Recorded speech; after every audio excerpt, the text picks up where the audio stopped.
Assalamu alaikum and a very good afternoon, everyone. I am Dr. Kulsoom Sheikh. I am graduating resident general surgery at Khan University Hospital. I recently passed my FCPS and planning to pursue breast surgery as my future specialty. I, on behalf of the Al Khan University Hospital, welcome you all to the today's webinar on symptoms, diagnosis, and treatment of breast cancer as part of the Breast Cancer Awareness Month 2022. This particular session is part of the official AKUH awareness campaign, which titles Let's Defeat Breast Cancer Together. इस session के दौरान कुछ बातों का खसूसी ख्याल रखने की गुजारिश है, जिनमें से एक ये है कि प्लीज स्क्रीनशॉट लेने से गुरेज कीजिए। इस सेशन की रिकॉर्डिंग आल खान यूनिवर्सिटी हॉस्पिटल के यूट्यूब पेज पर मौजूद होंगे। अगर कोई भी सवालात हैं तो आप हमसे ईमेल कर सकते हैं, हमारे डॉक्टर्स आपको लाइव जवाब देंगे। और ईमेल एड्रेस है marketing@aku.edu. So, breast cancer is the most frequently diagnosed cancer and the leading cause of cancer death in women, and hence early detection and diagnosis leads to the better outcomes. And it can be done via monthly self-breast examinations, promptly addressing the new and alarming symptoms, and scheduling regular screening with the consultants. And hence the treatment consists of a combination of surgical removal, radiation therapy, and medications, including hormonal therapy, targeted therapy, and chemotherapy, and of course, genetic counseling. And all these modalities can be provided under one roof at the Al Khan University Hospital. So today's program includes 5 presentations, followed by question and answer sessions, which you can bring, where you can bring your queries live as well. So, first of all, whenever a breast lump is detected, the first point of contact is usually a breast surgeon, and hence Dr. Sana Zishan will be talking about breast cancer symptoms, risks, and surgical management. Dr. Sana Zishan is working as assistant professor of breast surgery. She did her fellowship in breast surgery from Al Khan, followed by masters in breast oncology, aesthetics, and reconstruction from University of Barcelona. She works as consultant at AKUH Karachi and Hyderabad since 2017. Over to you, Dr. Sana. Thank you, Dr. Kulsoom. Assalamu alaikum, everyone. Thank you so much for joining this webinar, which is extremely important as we are going to talk about breast cancer awareness. मेरी जो presentation है, उसका total जो focus है, that is on symptoms, diagnosis, risks, and surgical treatment options. Next, please. सबसे पहले हमें ये समझने की जरूरत है कि ब्रेस्ट कैंसर एग्जैक्टली है क्या। ब्रेस्ट कैंसर या कोई भी कैंसर जो हमारी बॉडी में या किसी की बॉडी में बनता है, वो बेसिकली हमारे अपने सेल्स होते हैं जो अनकंट्रोल्ड वे में ग्रो करने लगते हैं। उनमें बढ़ने का और फैलने का पोटेंशियल होता है। Next please. अगर हम पाकिस्तान में देखें, नेक्स्ट स्लाइड प्लीज। पाकिस्तान एक ऐसा मुल्क है जो पूरी एशियाई ममालिक में अगर हम अपने स्टैटिस्टिक्स को देखें तो पाकिस्तान एक ऐसा मुल्क है जो पूरी एशियाई ममालिक में सबसे ज्यादा कैंसर जिन खवातीन में पाया जाता है। ये जो फिगर है ये रिफ्लेक्ट कर रहा है उन खवातीन में ब्रेस्ट कैंसर जिनको अभी भी पीरियड्स आ रहे होते हैं या मेनोपॉज अचीव नहीं हुआ होता। इन फिगर्स के बेसिस पे अगर हम 1 लाख औरतों को लें तो उनमें से तकरीबन 24 औरतें ब्रेस्ट कैंसर का शिकार होती हैं। इसके बरक्स, नेक्स्ट स्लाइड प्लीज। इसके बरक्स अगर हम उन खवातीन को देखें जिन्हें मेनोपॉज हो चुका हो तो वही नंबर जो 24 का था वो 1 लाख खवातीन में तकरीबन 250 औरतों पे पहुंच जाता है। यानी रफली अगर हम देखें तो 9 पाकिस्तानी औरतों में से 1 औरत ब्रेस्ट कैंसर का शिकार होती है। जहां पर ब्रेस्ट कैंसर की अवेयरनेस हर साल बढ़ती चली जा रही है, उसी तरह हम देखें तो पिछले कई सालों के मुकाबले में ब्रेस्ट कैंसर केसेस भी रिपोर्ट ज्यादा होने लगे हैं। जो हम अर्ली 90s में देखा करते थे, ये आल खान यूनिवर्सिटी हॉस्पिटल के फिगर्स हैं। जो अर्ली 90s में हमारे पास सालाना सिर्फ 300 से 400 केसेस रिपोर्ट होते थे, अब हमारे पास लगभग 3000 के करीब साल के केसेस रिपोर्ट हो रहे हैं। ये बात ध्यान में रखें कि ये पूरे मुल्क के एक शहर के एक अस्पताल के फिगर्स हैं। तो डेफिनेटली अगर हम पूरे मुल्क के ब्रेस्ट कैंसर पेशेंट्स का नंबर देखें तो इससे कई गुना ज्यादा होंगे। जहां भी ब्रेस्ट कैंसर के फिगर्स बढ़ते चले जा रहे हैं, वहीं पर अच्छी खबर ये है कि ब्रेस्ट कैंसर से होने वाली अमवात बतदरीज कम होती जा रही है। जहां पे तकरीबन 20% पेशेंट्स एक्सपायर हो जाते थे, रीसेंट फिगर्स के हिसाब से अब 3% पेशेंट्स में सिर्फ डेथ्स होती हैं ब्रेस्ट कैंसर की वजह से। इसकी बुनियादी वजह यह है कि अब हम ज्यादा अवेयर हैं, ज्यादा नॉलेजेबल हैं ब्रेस्ट कैंसर को लेके, और जो खवातीन पहले बहुत एडवांस ट्यूमर्स के साथ प्रेजेंट करती थी, अब वो अर्ली ब्रेस्ट कैंसर के साथ प्रेजेंट करती हैं, जो कि डेफिनेटली क्योरेबल होता है। सवाल ये है कि ब्रेस्ट कैंसर होता क्यों है, इसके क्या रिस्क फैक्टर्स हैं। कुछ रिस्क फैक्टर्स ऐसे होते हैं जिनके बारे में आप या आपका डॉक्टर कुछ भी नहीं कर सकता, यानी कि they are unmodifiable risk factors. For example, एक औरत, female gender itself breast cancer का रिस्क है मर्दों के मुकाबले में। इसके अलावा बढ़ती हुई उम्र, जैसे जैसे बुढ़ापा आता चला जाता है वैसे वैसे ब्रेस्ट कैंसर की शरह बढ़ती जाती है। यहाँ पर मैं एक इम्पॉर्टेंट फैक्ट ऐड करना चाहूंगी कि आखिर यूनिवर्सिटी हॉस्पिटल में जब हमने अपने ब्रेस्ट कैंसर पेशेंट्स का 30 इयर्स का डेटा देखा, तो हमें मिला कि 29% ऑफ ऑल ब्रेस्ट कैंसर्स, यानी 29% के जो शरह थी, वो ब्रेस्ट कैंसर उन खवातीन में पाया गया जो 40 साल से कम थी। ये बहुत एक इम्पॉर्टेंट फिगर है। अगर हम दुनिया के मुकाबले में खुद को कंपेयर करें, हमारे यहाँ कम एज की खवातीन ब्रेस्ट कैंसर बमुकाबिल दूसरे ममालिक के कम एज की खवातीन ज्यादा ब्रेस्ट कैंसर के साथ प्रेजेंट होती हैं। इसके अलावा मजीद रिस्क फैक्टर्स को देखें तो जेनेटिक म्यूटेशन या मौरूसी बीमारियां जो खानदान में रन करती हैं, जैसे BRCA1 और BRCA2 की खराबी, उसकी वजह से ब्रेस्ट कैंसर का रिस्क बढ़ जाता है। और वो खवातीन जिनको माहवारी कम उम्र में शुरू हो और देर से खत्म हो, यानी उनका जो पूरा रिप्रोडक्टिव एज है अगर वो तवील हो, तो उनमें ब्रेस्ट कैंसर होने का रिस्क बढ़ जाता है। ये बात ध्यान में रखें, ऐसा कतई जरूरी नहीं कि अगर किसी में 1, 2 या 3 रिस्क फैक्टर्स हो तो उन्हें ब्रेस्ट कैंसर हो के रहेगा, ये कतई जरूरी नहीं। बाज औकात बिना किसी रिस्क फैक्टर्स के भी खवातीन को ब्रेस्ट कैंसर हो जाता है, और बाज औकात 2-3 रिस्क फैक्टर्स होने के बावजूद भी ब्रेस्ट कैंसर नहीं होता। अब कुछ रिस्क फैक्टर्स ऐसे हैं जिनके तरफ अगर हम तवज्जो दें तो ब्रेस्ट कैंसर के रिस्क को कम किया जा सकता है। मिसाल के तौर पे मोटापा और फिजिकल इनएक्टिविटी।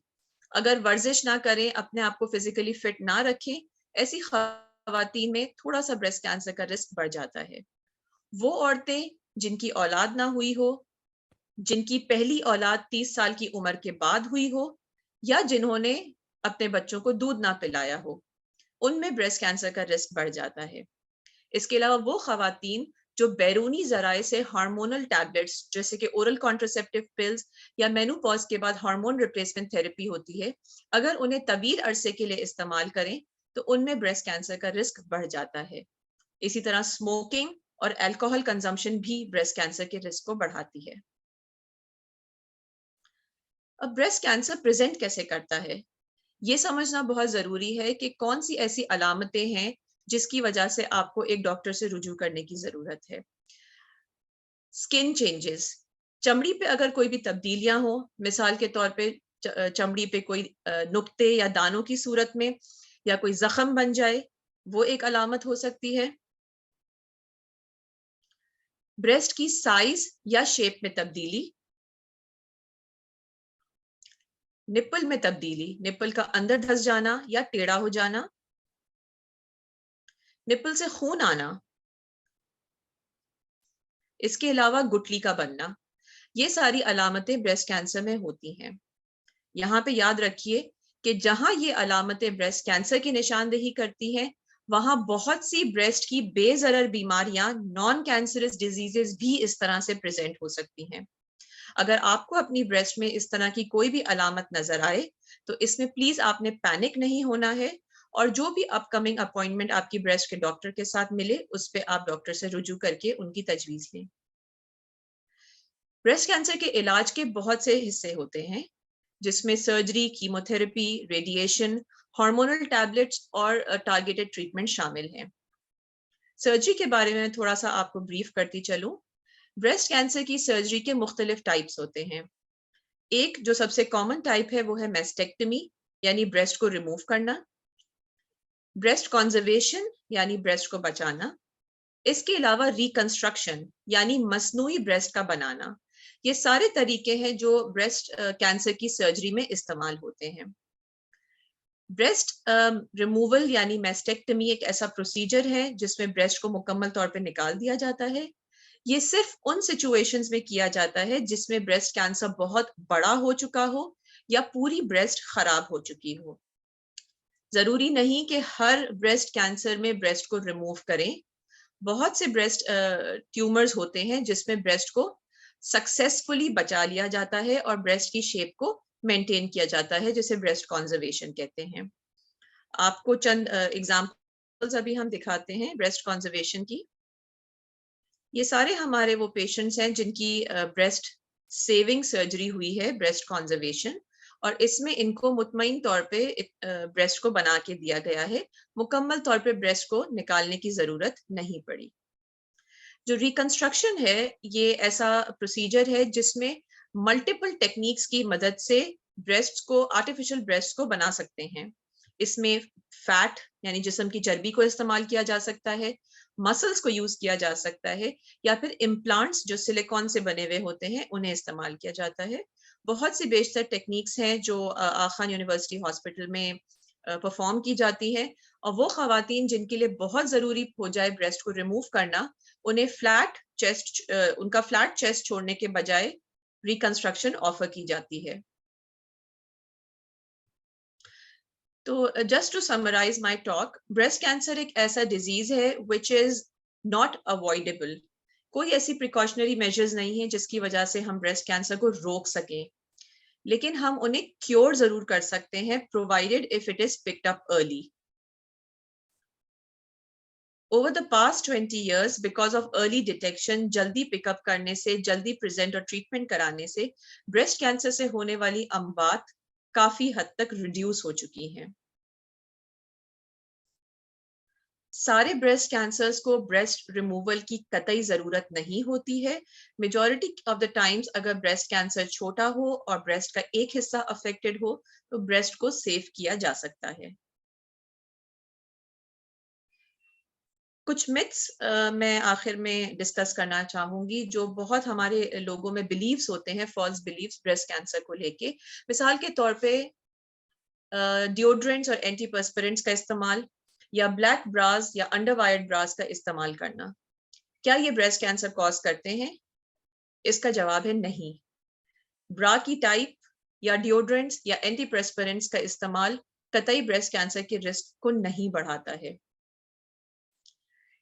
दूसरा मिथ हमारे यहाँ ये बहुत कॉमन है कि अगर ब्रेस्ट पे कोई चोट लगे तो क्या वो ब्रेस्ट कैंसर में तब्दील हो जाता है। ये बात अब तक रिसर्च प्रूवन नहीं है, लिहाजा हम इस बात में बिलीव नहीं करते कि चोट की वजह से ब्रेस्ट कैंसर हो जाए। ये जरूर होता है हमारे चंद पेशेंट्स में कि जब उन्हें ब्रेस्ट पे चोट लगती है और वो प्रेजेंट करते हैं क्लिनिक में, उनका ब्रेस्ट कैंसर डिटेक्ट होता है। इसका एक्सप्लेनेशन ये है कि गालिबन उनमें ऑलरेडी ब्रेस्ट कैंसर हुआ होता है जो चोट लगने के बाद पिकअप हो जाता है। अगर चोट ना लगे तो वो फिर शायद कुछ अरसे के लिए मिस हो जाए, लेकिन direct injury breast cancer cause नहीं करती। तीसरा मिथ है कि having silicon breast implants increase your chance of breast cancer. This is also not true. Silicon implants बिल्कुल इनर्ट मटेरियल होते हैं, उनकी अगर ब्रेस्ट में प्लेसमेंट की जाए, चाहे कॉस्मेटिक पर्पसेस के लिए या रिकंस्ट्रक्शन के लिए, उसकी वजह से ब्रेस्ट कैंसर का रिस्क नहीं बढ़ता है। फाइनली, क्या सिर्फ खवातीन में ब्रेस्ट कैंसर होता है? इसका जवाब भी नहीं है। विमेन के अलावा men can also get breast cancer.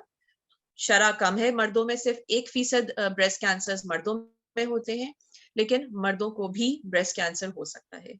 लिहाजा ये बहुत जरूरी है कि जहां खवातीन अपनी सेहत, अपने ब्रेस्ट की तरफ तवज्जो दें, उसी तरह मर्दों को भी अपनी ब्रेस्ट की तरफ तवज्जो देनी चाहिए और किसी भी चेंज की सूरत में डॉक्टर से रुजू करना चाहिए। Thank you very much for your attention.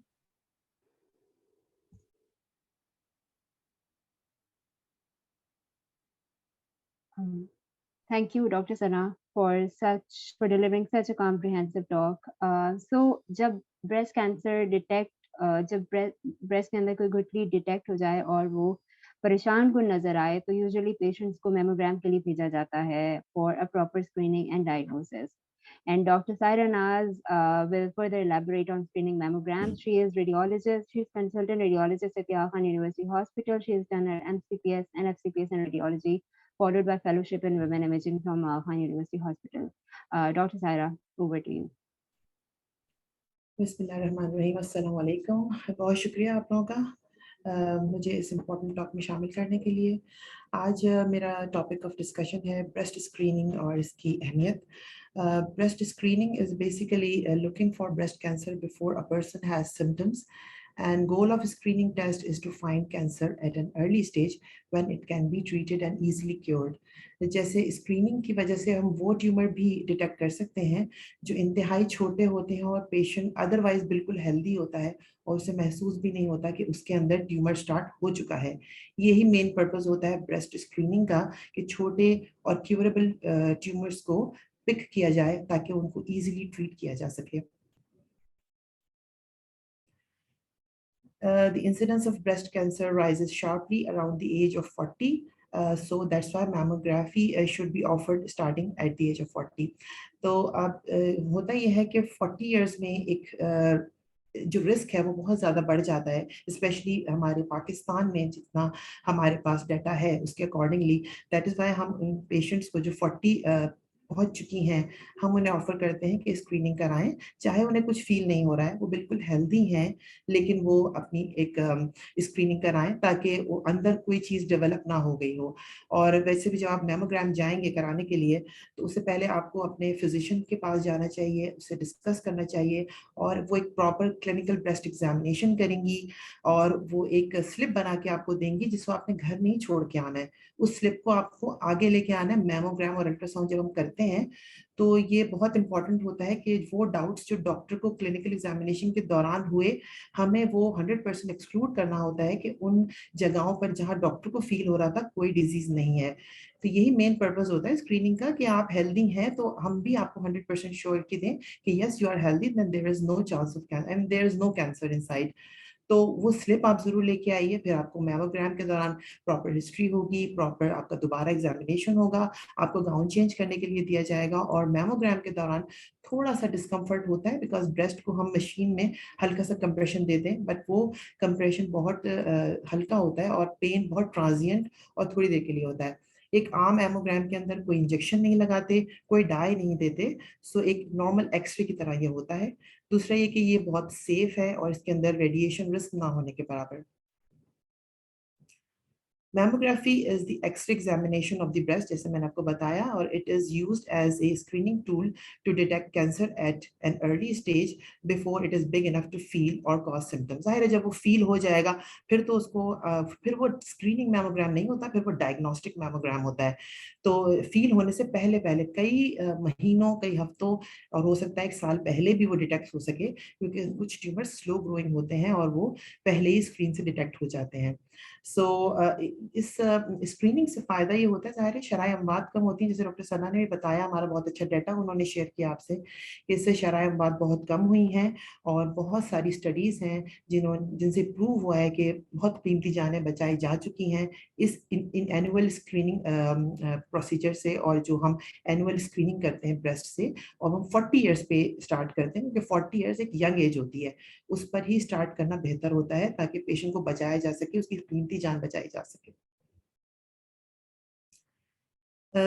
उसके अलावा it is useful to detect all type of breast cancer. हाँ जी, सारे के सारे कैंसर्स डिटेक्ट हो जाते हैं मैमोग्राम के थ्रू, और इसके बाद अगर अर्ली डिटेक्शन हो जाए तो ऑब्वियसली उसके पास, पेशेंट के पास ऑप्शंस भी ज़्यादा होते हैं, ईजी ऑप्शंस होते हैं, ज़्यादा ऑप्शंस होते हैं ट्रीटमेंट के।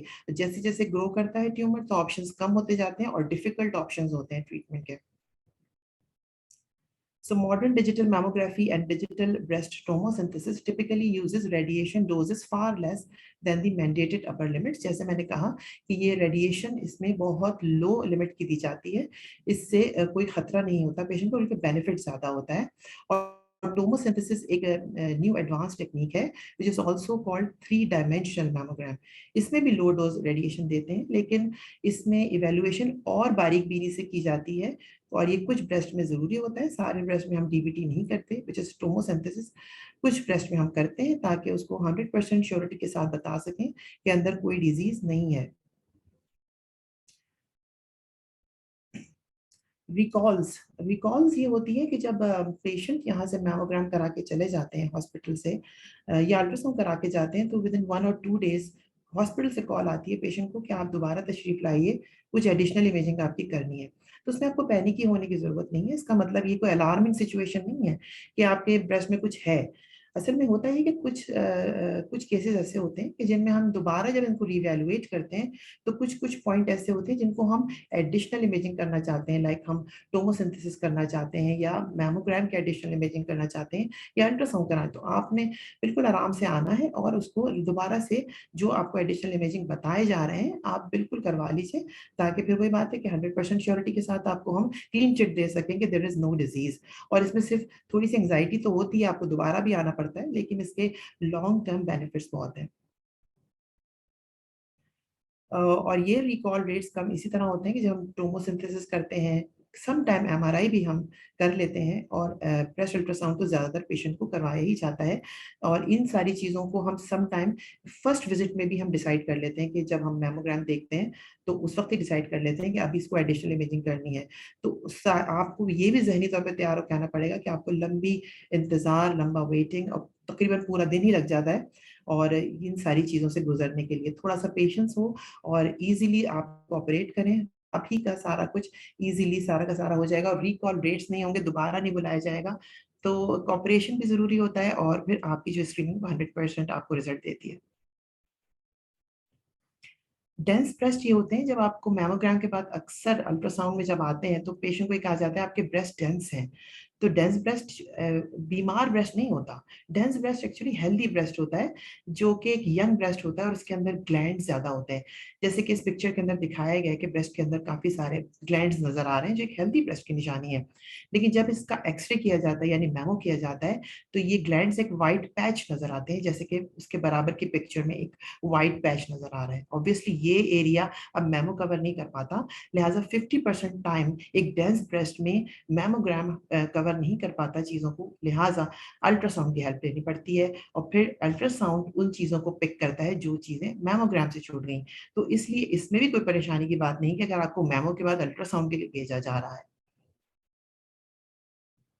ये हमारा अल्ट्रासाउंड रूम है, और इसमें ये है कि हमारे पास जितनी भी फीमेल्स, हमारी जितनी भी फैकल्टी है, जितनी भी स्टाफ हैं जो आपको ब्रेस्ट डील करेंगी, वो सारी की सारी फीमेल्स होंगी। तो आपको कोई मेल टच नहीं करेगा, तो बेफिक्र होके आइए, अपनी स्क्रीनिंग कराइए, और हेल्दी लोगों के लिए ही स्क्रीनिंग होती है, तो इंशाल्लाह ताला आपको इसका फायदा ही होगा। कुछ गलत फहमियाँ हैं रिलेटेड विद मैमोग्राम, कि मैमोग्राम हम क्यों कराएं जब तक कि लम्प डेवलप ना हो। जैसे मैंने कहा कि वो तो फिर डायग्नोस्टिक मैमोग्राम होना ही होना है फिर तो, लेकिन हम एक हेल्दी पेशेंट की बात कर रहे हैं जिसको कुछ फील नहीं हो रहा है और अदरवाइज बिल्कुल हेल्दी है, तो स्क्रीनिंग उन्हीं की होती है।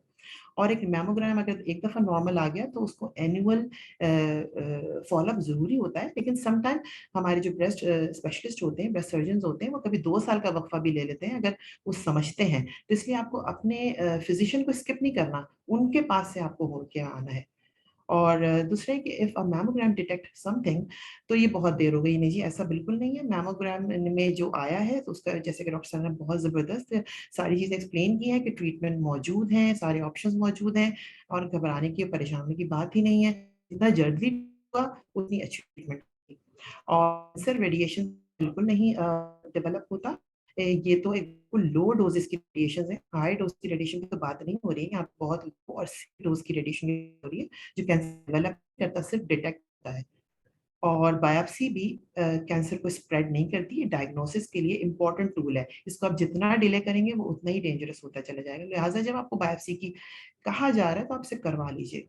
मैमोग्राम पेनफुल नहीं होता, इट्स अ स्लाइट डिस्कम्फर्ट। कुछ पेशेंट को होता है जिनके बहुत ज्यादा ज्यादा सेंसिटिव होते हैं, जो पेशेंट, उनको थोड़ा ज्यादा डिस्कम्फर्ट होता है। सारा का सारा ट्रांजिएंट और टेम्पररी होता है, जैसे आप रूम से बाहर निकलेंगे आपका पेन खत्म होना शुरू हो जाएगा। Thank you very much. Thank you, Dr. Saira, for such a useful talk. So we would like to mention that Aga Khan University Hospital is offering a special offer on mammogram at the rate 2,999 till December 22. And we also have this welfare facility available for reserving patients. So please don't delay the screening. It's really concerning to know if a breast cancer runs in the family. And to evaluate this further, we refer the patient to a geneticist. And Dr. Fiza Akbar, who is a genetic counselor and senior instructor at the Division of Women and Child Health, Aga Khan University Hospital, and has done her MSc in genomic medicine from University of Manchester, will enlighten us with hereditary breast cancer and myths related to the hereditary breast cancer. Ms. Fiza, over to you. Thank you very much, Dr. Kulsum, and I feel very privileged to be a part of this important discussion today. So, जैसे कि Dr. Sana की presentation में हमने different risk factors की बात की, तो उसमें एक risk factor होता है इंसान की genes. So, अगर हम मजमूई तौर पे देख सकें तो तकरीबन 5 से 10% cancers, hereditary breast cancers की तरह detect होते हैं या diagnose किए जाते हैं. लेकिन ये समझना बहुत जरूरी है कि हेरिडेटरी ब्रेस्ट कैंसर एग्जैक्टली होते क्या हैं. तो हेरिडेटरी ब्रेस्ट कैंसर एक मौरूसी कैंसर है जो हमारी जीन्स के थ्रू हम तक पहुंचता है. हमारी जीन्स क्या होती हैं? Can we move the slides please. So what exactly is hereditary breast cancer? और उसको समझने के लिए थोड़ा सा हम समझेंगे कि जीन्स क्या होती हैं. जीन्स वो मौरूसी फैक्टर होती है हमारी बॉडी में जिनका मकसद ये होता है कि हमारी बॉडी एक हेल्दी फंक्शन कर सके ओवरऑल. तो एक हेल्दी इंडिविजुअल के लिए जीन्स का सही तरह से काम करना बहुत जरूरी होता है. मुख्तलिफ जीन्स के मुख्तलिफ फंक्शंस होते हैं हमारी बॉडी में, और कुछ जीन्स का मकसद ही ये होता है कि वो कैंसर प्रोटेक्शन के निज़ाम को बॉडी में कंट्रोल करे. तो ये जीन्स हम सब में मौजूद होती हैं और इन जीन्स का काम ही होता है कि हमें कैंसर के रिस्क से प्रोटेक्ट करें. अगर किसी वजह से जो कि नेचुरल कॉजेज होते हैं हमारे इख्तियार में नहीं होते, अगर इन जीन्स में कुछ रद्दोबदल या तब्दीली आ जाए तो हमारे अंदर किसी भी शख्स के अंदर हेरिडेटरी ब्रेस्ट कैंसर की तशखीस हो सकती है. तो अगर हम देख सकें अगर ये जीन्स ठीक तरह से काम कर रही हैं हमारी बॉडी में, तो हम सबका पूरी जिंदगी में ब्रेस्ट कैंसर डेवलप करने का रिस्क तकरीबन 12% होता है, जो कि एक पॉपुलेशन रिस्क है. मगर अगर ये जीन्स अपना काम करना छोड़ दें तो हमारी कैंसर प्रोटेक्शन मशीनरी जो बॉडी में है वो वीक हो जाती है, जिसकी वजह से ये 12% का रिस्क अप टू 65% तक चला जाता है. और इसकी वजह से हमारी बॉडी के अंदर मुख्तलिफ और कैंसर्स बनाने का रिस्क भी पैदा हो सकता है. तो इस हेरिडेटरी ब्रेस्ट कैंसर या मौरूसी कैंसर की डायग्नोसिस कैसे होती है और ये आपके लिए जरूरी क्यों है? तो ये समझना हमारे लिए बहुत जरूरी है कि आपकी क्लिनिकल मैनेजमेंट के लिए आपकी हेरिडेटरी ब्रेस्ट कैंसर की डायग्नोसिस जरूरी है. अगर आप आगा खान हॉस्पिटल में जेर इलाज हैं तो आपके सर्जन और आपके ऑन्कोलॉजिस्ट आपको रेफर करते हैं ब्रेस्ट कैंसर क्लिनिक की तरफ, जहाँ पे हम आपकी प्री और पोस्ट टेस्ट जेनेटिक काउंसलिंग करते हैं, आपके लिए बेहतर टेस्ट का इंतखाब करते हैं और टेस्ट के नतीजे में मिलने वाली इंफॉर्मेशन आपकी ट्रीटमेंट और मैनेजमेंट के लिए किस तरह जरूरी है वो एक मल्टी डिसिप्लिनरी टीम अप्रोच के तहत आपसे शेयर करते हैं. तो ये डायग्नोसिस जो है हेरिडेटरी ब्रेस्ट कैंसर की बहुत सिंपल है. ये एक सिंपल ब्लड टेस्ट के थ्रू की जाती है जो कि आगा खान के थ्रू ये फैसिलिटी अब मौजूद है. इससे एक तो हम ये चीज एस्टेब्लिश कर लेते हैं कि आया आपका जो कैंसर है वो एक मौरूसी यानी कि हेरिडेटरी ब्रेस्ट कैंसर है या एक स्पोरेडिक ब्रेस्ट कैंसर है, जिससे मुराद ये है कि वो कैंसर जिसमें हेरिडेटरी फैक्टर्स का कोई अमल दखल नहीं है. इस चीज का अखज़ करना आपके सर्जन और आपके ऑन्कोलॉजिस्ट के लिए बहुत जरूरी है ताकि वो आपकी ऑप्टिमल ट्रीटमेंट और मैनेजमेंट प्लान आपके साथ मिल के डिवाइस कर सके. और उसके बाद आपकी जब इंशाल्लाह एक्टिव ट्रीटमेंट मुकम्मल हो जाती है तो इस टेस्ट के नतीजे से हमें ये चीज भी समझने में आसानी होती है कि आगे जाके आपकी बॉडी में क्या एडिशनल कैंसर डेवलप करने का रिस्क है, और अगर है तो हम उस रिस्क को किस तरह मिनिमाइज कर सकते हैं आपकी टेलर्ड स्क्रीनिंग डिवाइस करने के बाद। इसी तरह ये समझना भी जरूरी है कि अगर आप में हेरिडेटरी ब्रेस्ट कैंसर डायग्नोज होता है तो ये इंफॉर्मेशन आपकी फैमिली मेंबर्स के लिए भी बहुत फायदेमंद हो सकती है, ताकि हम इस चीज को एक रिस्क आइडेंटिफिकेशन ऑफर कर सकें आपके फैमिली मेंबर्स को, ये देखने के लिए कि आया फैमिली में कौन ऐसे लोग हैं जिनके अंदर भी हेरिडेटरी ब्रेस्ट कैंसर डेवलप करने का आगे जाके रिस्क हो सकता है, और अगर ये रिस्क मौजूद है तो उनकी अर्ली स्क्रीनिंग प्लान से हम प्रिवेंशन और अर्ली डिटेक्शन की तरफ जा सकें। तो ये सारी चीजें ना सिर्फ आपके लिए मगर आपके चाहने वालों और आपकी फैमिली मेंबर्स के लिए भी बहुत यूजफुल इंफॉर्मेशन हो सकती है। अब इंसान सोचता है कि क्या हर शख्स का कैंसर हेरिडेटरी ब्रेस्ट कैंसर है? जैसे कि हमने बताया कि मजमूई तौर पे तकरीबन 10% ऐसे कैंसर होते हैं जो हेरिडेटरी ब्रेस्ट कैंसर होते हैं, और इंटरनेशनली मुख्तलिफ क्लिनिकल गाइडलाइंस मौजूद हैं जिसके जरिए आपके प्राइमरी डॉक्टर्स, आपके सर्जन और ऑन्कोलॉजिस्ट आपको रिकमेंड करते हैं कि आप जेनेटिक्स क्लिनिक में एक कंसल्टेशन के लिए जाइए और आपका ये टेस्ट होना चाहिए। तो यंग एज ऑफ डायग्नोसिस एक रिस्क फैक्टर, एक qualifying factor for you to get a genetic test. If you're 50 years or younger at the age of diagnosis, even without a family history, then you would qualify for a genetic test. अगर आप एक ऐसे individual हैं जिनमें multiple cancers मौजूद हैं किसी भी उम्र पे, तो भी आपका एक सस्पिशन है कि आपको हेरिडेटरी ब्रेस्ट कैंसर हो सकता है। इसके अलावा अगर आपकी फैमिली हिस्ट्री मुख्तलिफ कैंसर्स के लिए या ब्रेस्ट कैंसर के लिए पॉजिटिव है, तब भी आप एक रिस्क पे हैं कि आपका कैंसर हेरिडेटरी ब्रेस्ट कैंसर हो सकता है। और एक बहुत इंपॉर्टेंट फैक्टर ये है कि अगर आप एक मेल है with the diagnosis of breast cancer, then also you are at a high suspicion of having hereditary breast cancer. तो अक्सर और बेशतर जब हम पेशेंट्स और उनकी फैमिली से मिलते हैं जेनेटिक्स क्लिनिक में, तो उनकी कुछ मिसकंसेप्शंस और कुछ कंसर्न्स और खदशात हम देखते हैं जो बहुत कॉमनली हमें नजर आते हैं। अक्सर लोगों का ये ख्याल होता है कि अगर उनके अंदर हेरिडेटरी ब्रेस्ट कैंसर की डायग्नोसिस कंफर्म हो चुकी है तो ये एक बैड न्यूज है और ये नाकाबिले इलाज मर्ज है। ऐसा बिल्कुल नहीं है। ये डायग्नोसिस का मकसद ये है कि आपका बेहतर से बेहतर इलाज हो सके और आपकी जो मेडिकल टीम है वो फुली केपेबल है कि हेरिडेटरी ब्रेस्ट कैंसर का इलाज ऑप्टिमली कर सकें। लेकिन अर्ली डिटेक्शन आल्सो रिमेन्स अ की, ताकि आपके डॉक्टर्स के पास सारे पॉसिबल ऑप्शंस मौजूद हो ताकि आउटकम ट्रीटमेंट के बाद बेहतर से बेहतरीन हो सके। इसी तरह अक्सर खवातीन को ये लगता है कि अगर ये कैंसर उनका अगर मौरूसी तभी हो सकता है अगर उनकी वालदा या उनकी मैटरनल साइड पे कैंसर की हिस्ट्री है। ये एक बहुत ही कॉमन मिसकंसेप्शन है और जब हम फैमिली हिस्ट्री की बात करते हैं तो हमें दोनों तरफ की फैमिली हिस्ट्री को मद्देनजर रखना बहुत जरूरी होता है। ये चीज भी जानना जरूरी है कि मुख्तलिफ लोग जब हमारी तरफ क्लिनिक में आते हैं तो उनका ये ख्याल होता है कि ब्रेस्ट कैंसर हेरिडेटरी हो ही नहीं सकता अगर फैमिली हिस्ट्री नेगेटिव है।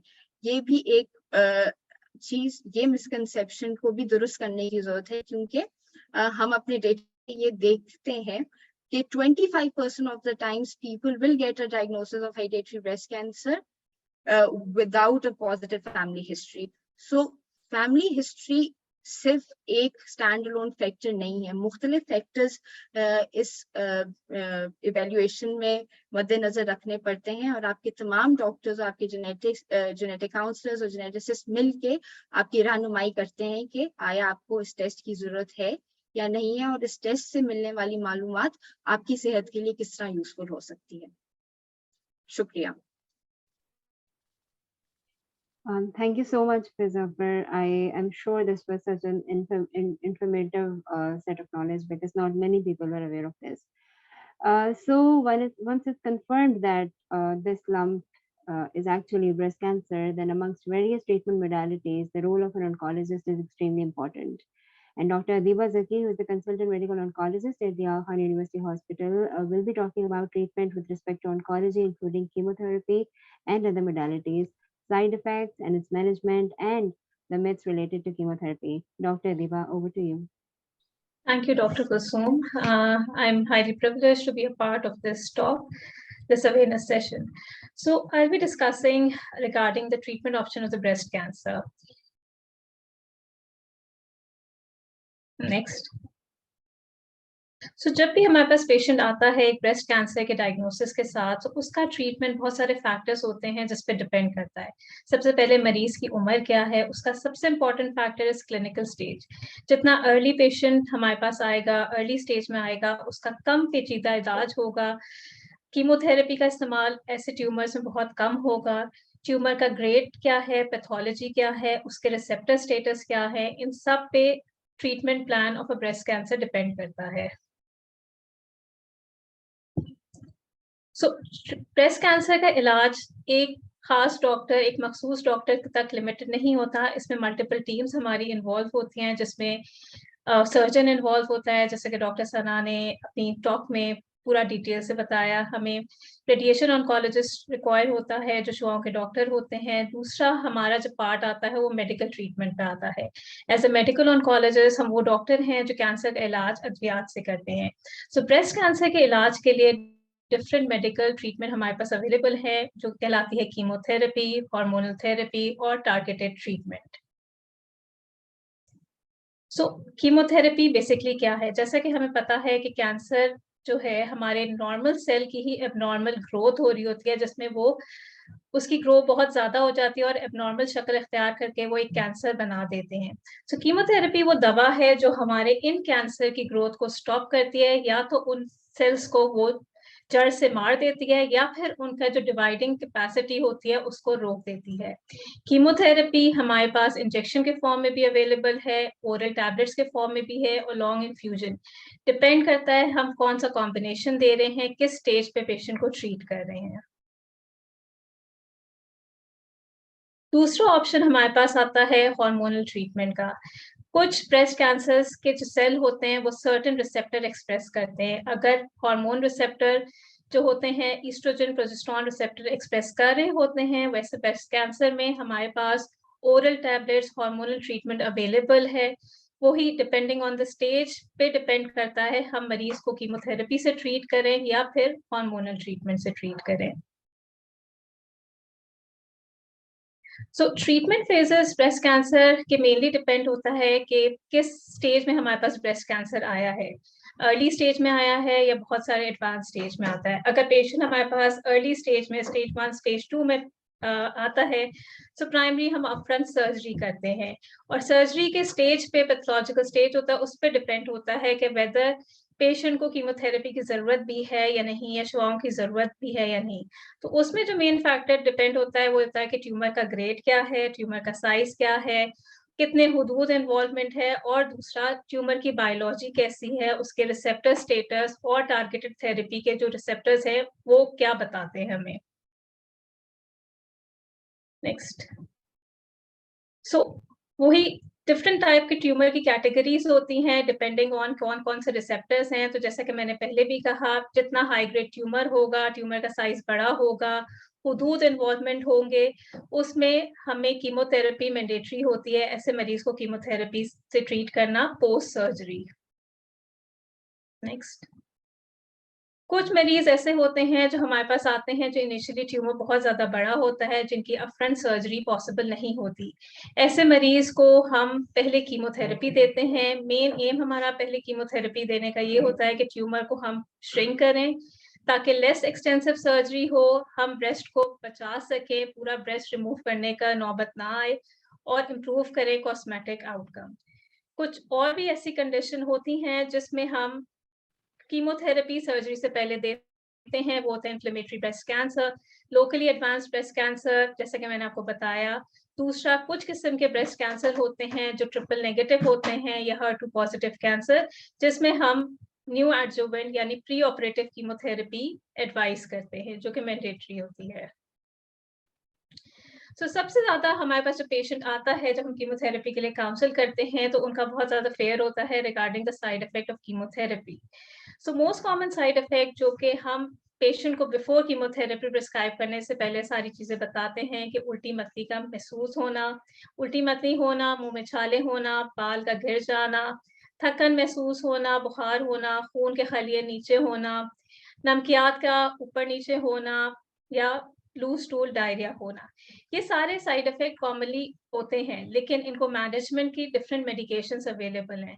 सो जब भी हम कीमोथेरेपी एडवाइस करते हैं, तो पेशेंट को रिगार्डिंग सारे कीमोथेरेपी के साइड इफ़ेक्ट से आगाह करते हैं और इसकी मैनेजमेंट की जितना ट्रीटमेंट अवेलेबल है, सारे मरीज़ को बताया जाता है, ताकि खुदा न खास्ता अगर कोई साइड इफ़ेक्ट होता है, तो बजाए वक़्त ज़ाया करने के वो प्रिस्क्राइब्ड मेडिकेशन इस्तेमाल कर सकें।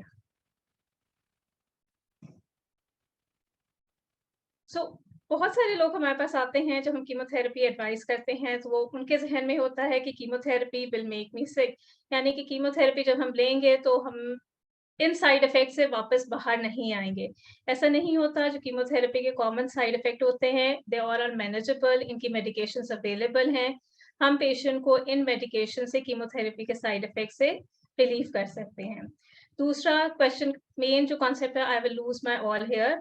कीमोथेरेपी, सर्टेन कीमोथेरेपी के कॉम्बिनेशंस या कीमोथेरेपी हेयर लॉस ज़रूर करती हैं, लेकिन वो hair fall, hair loss temporary होता है। वंस कीमोथेरेपी खत्म हो जाती है, then hair can become bad.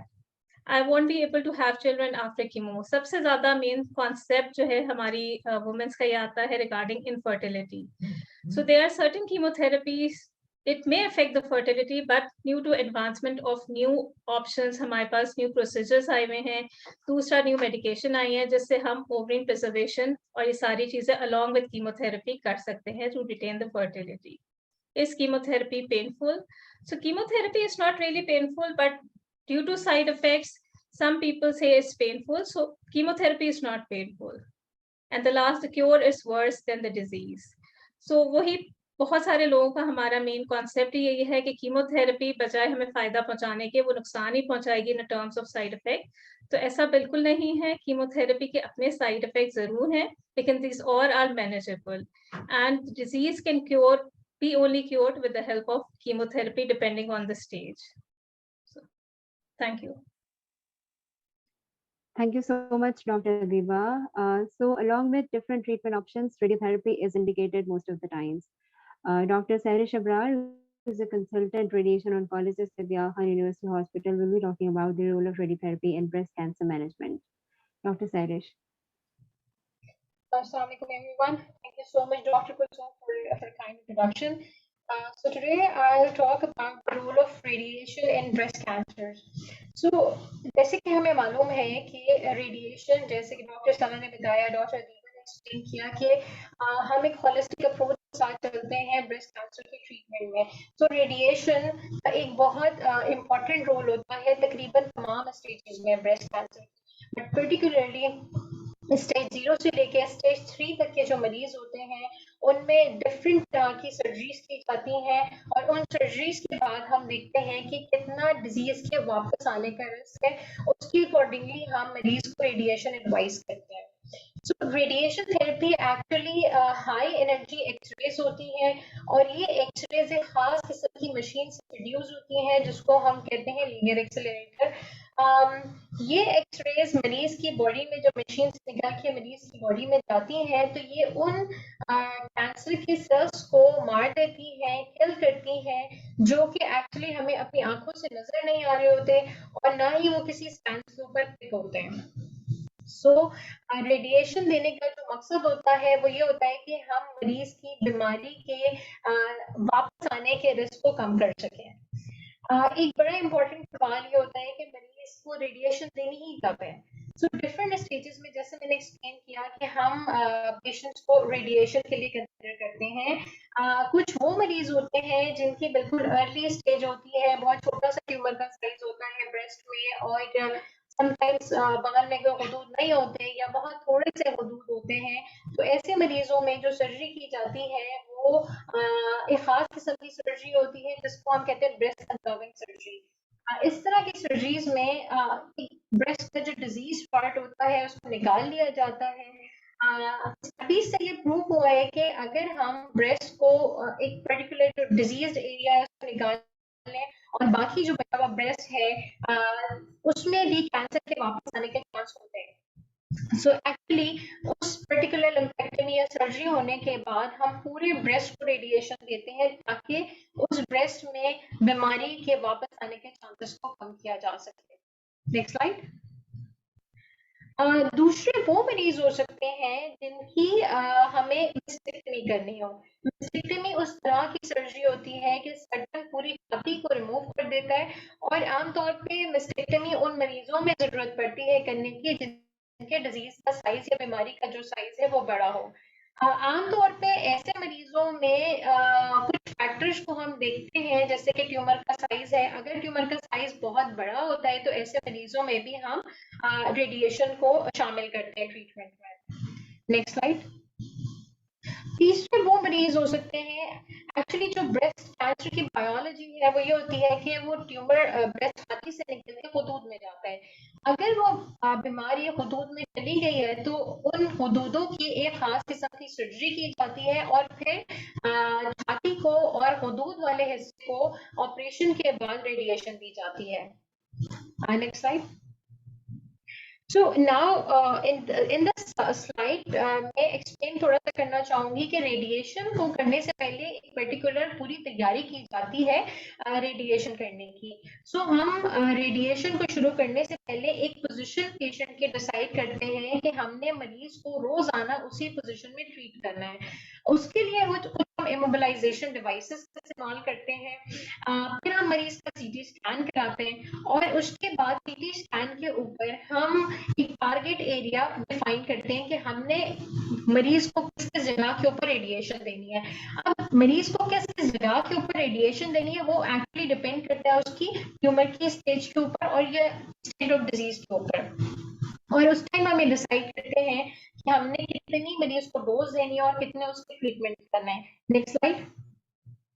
सो इस स्लाइड में हमें नजर आ रहा है कि एक मरीजा है जो लेटी हुई है मशीन के ऊपर। एक्चुअली ये काउच, ये मशीन कहलाती है लीनियर एक्सेलरेटर और जो मरीजा है वो लेटी हुई है काउच के ऊपर लेटी हुई है और हमने इस मरीज की ट्रीटमेंट में खास गैजेट का इस्तेमाल किया है। इसको हम कहते हैं ब्रेस्ट पोर्ट और यहाँ पे हाथ रखने की जगह होती है, आर्म रखने की जगह होती है।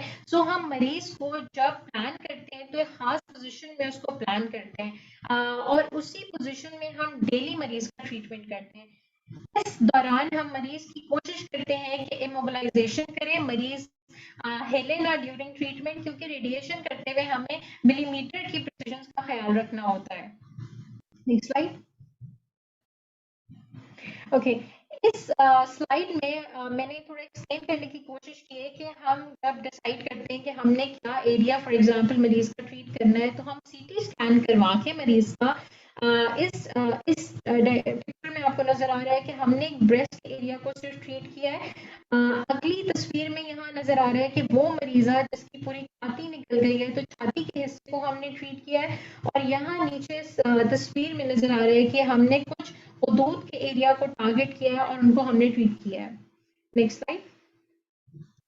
तो ये बड़ा इम्पोर्टेंट होता है कि हम डिसाइड करें हमने रेडिएशन किस मरीज को कितनी देनी है। जो एक्चुअली ट्रीटमेंट का जो प्रिस्क्राइब कोर्स है वो वेरी करता है, वो मुख्तलिफ होता है हर मरीज के लिए और वो डिपेंड करता है उसकी इनिशियल स्टेज के ऊपर।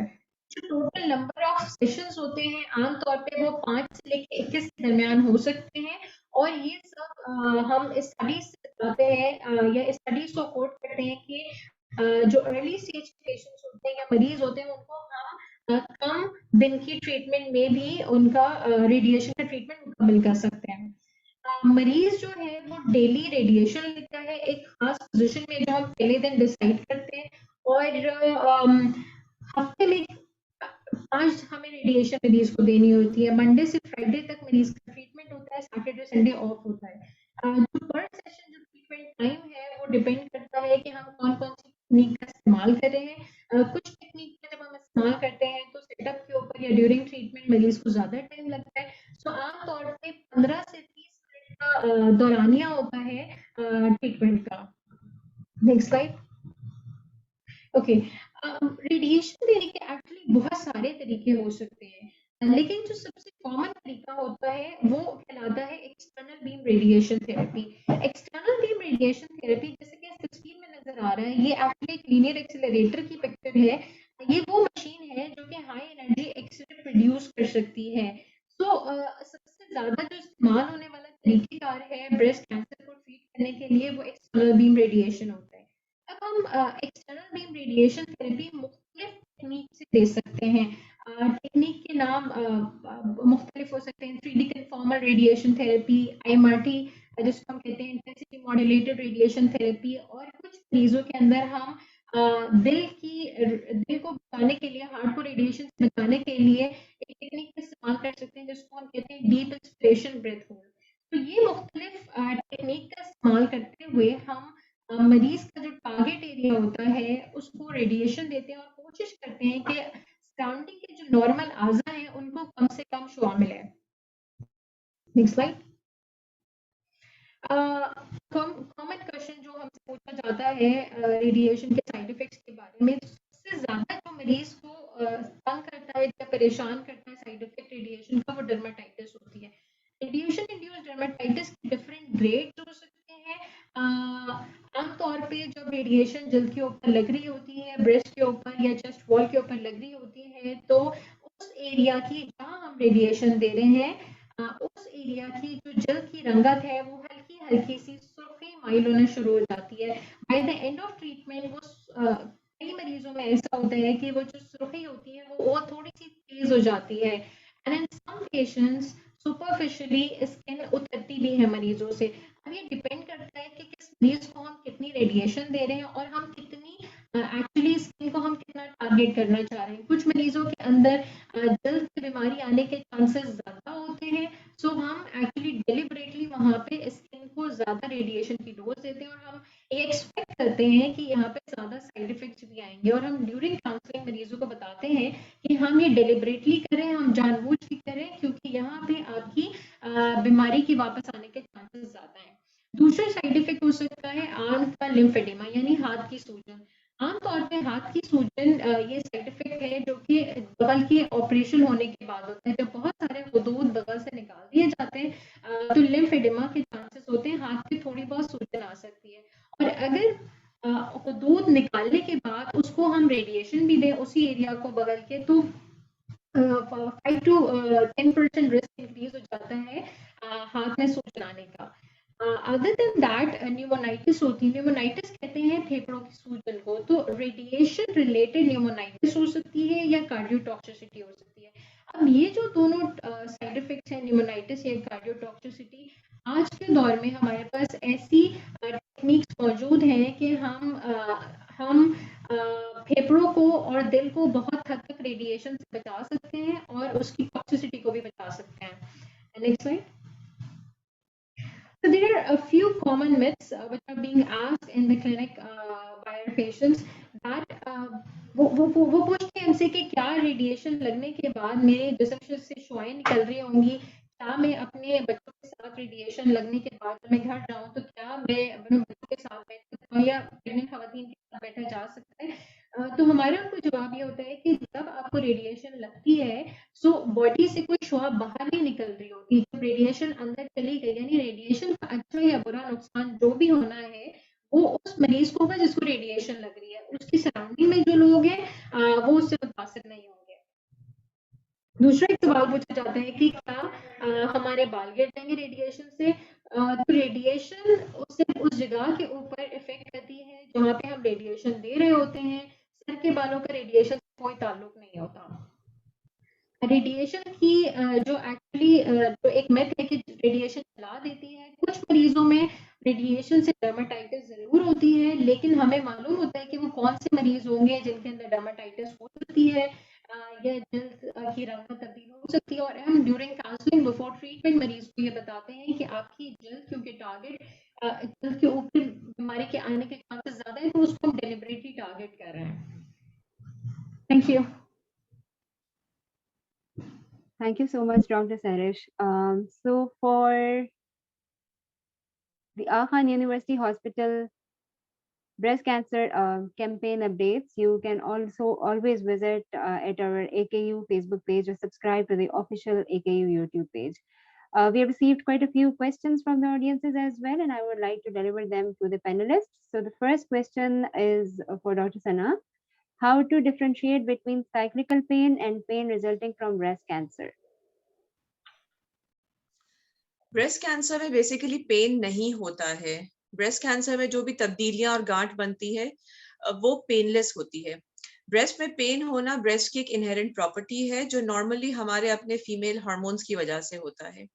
साइक्लिकल मैस्टेल्जिया या साइक्लिकल ब्रेस्ट पेन वो सिचुएशन है जिसमें पीरियड्स के ऑनसेट से हफ्ता 10 दिन पहले ब्रेस्ट में पेन शुरू हो जाता है और जैसे ही पीरियड्स हो जाते हैं तो ब्रेस्ट रिलैक्स हो जाते हैं। इसे साइक्लिकल मैस्टेल्जिया या साइक्लिकल ब्रेस्ट पेन कहते हैं। ये एक नॉर्मल फिनोमेना है, इसका किसी बीमारी से कोई ताल्लुक नहीं।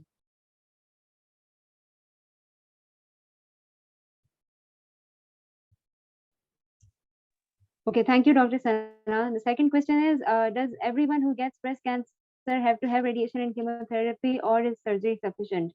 I think Dr. Adiba has pretty much cleared it, but if anything else, do you have to say, Dr. Adiba? Thanks.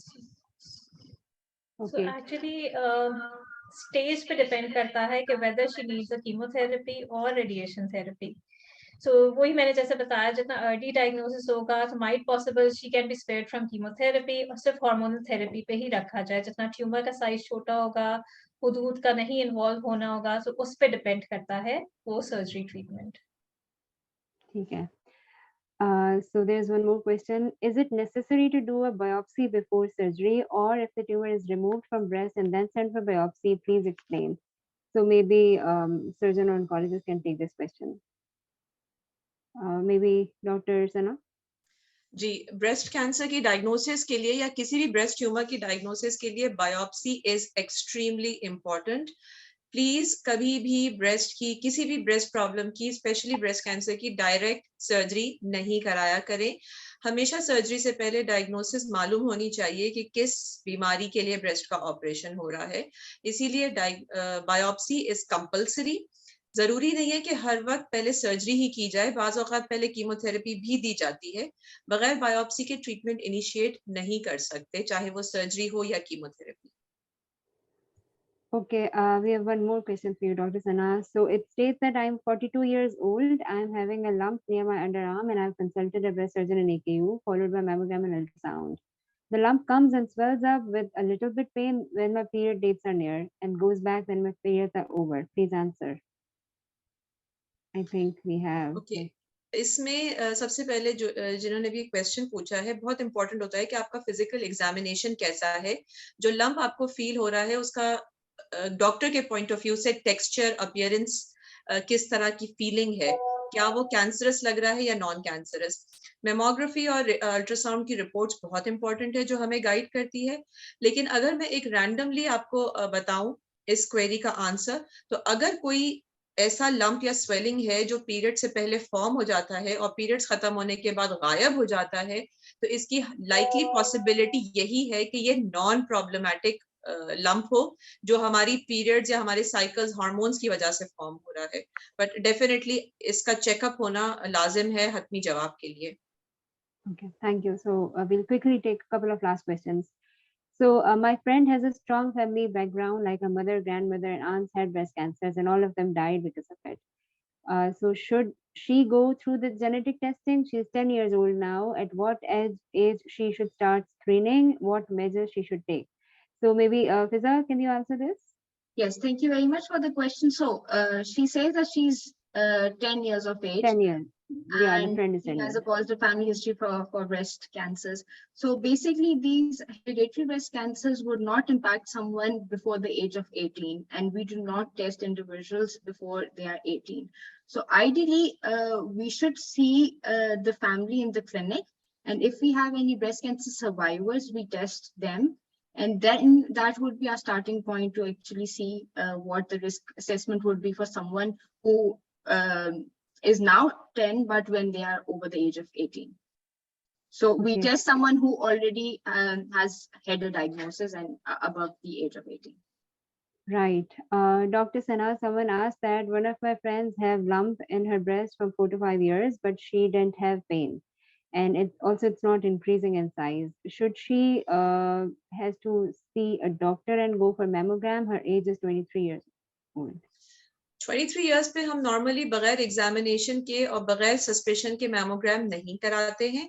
अगर ब्रेस्ट में कोई भी लंप फील हो रहा है तो प्लीज इसको चेकअप करवाइए, ताकि हम उसके हिसाब से आपका अल्ट्रासाउंड सबसे पहले कराएंगे उसके ब्रेस्ट लम्प्स को देखने के लिए, और मैमोग्राफी की अगर कैंसर का सस्पेशन हुआ तो हम ऑर्डर करेंगे, वरना इतनी यंग एज पे मैमोग्राम्स नहीं करवाते। So definitely she needs a checkup. Thank you so much to all the panelists. It was such a useful, I think, webinar. And thank you for all the audiences for the questions and for listening to us. This will be broadcasted on the AKU official YouTube page as well. And you can also reach us via email at marketing@aku.edu. We'll just wrap it up. Thank you so much, everyone.